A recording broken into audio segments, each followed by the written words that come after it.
বান্দা যখন মুখ দিয়ে বলে হাসবুনাল্লাহ,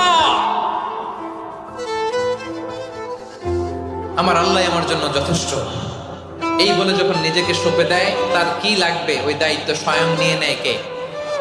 সবাই বলেন, স্বয়ং নিয়ে নেয় কে? জীবন এটা সহজ নয়, জীবন চলার পথ সহজ নয়, এটাকে সহজ করে নিতে হয়। কখনো সবর করে, কখনো ক্ষমা করে, কখনো অন্যকে ইগনোর করে, কখনো দোয়া করে, কখনো আল্লাহর উপর তাওয়াক্কুল করে, ঠিক কিনা?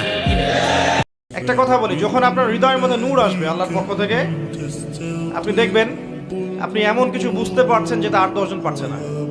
আপনি এমন কিছু শুনবেন, এমন কিছু দেখবেন যেটা 8-10 জন দেখবে না। আপনি আল্লাহর নূর দিয়ে দেখবেন ইনশাআল্লাহ তাআলা।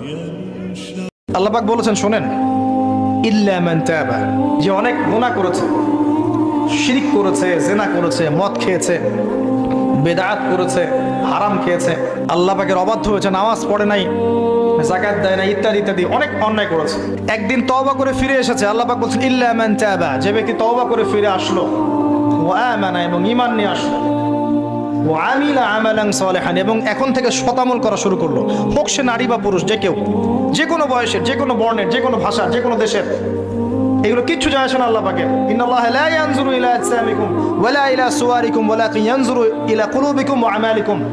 আল্লাহ পাক শুধু কলব দেখেন, আমল দেখেন, রক্ত মাংস বর্ণ এগুলো দেখেন না। আল্লাহ পাক ফিরে এসেছে, ঈমান এনেছে, আমল সালেহ করেছে।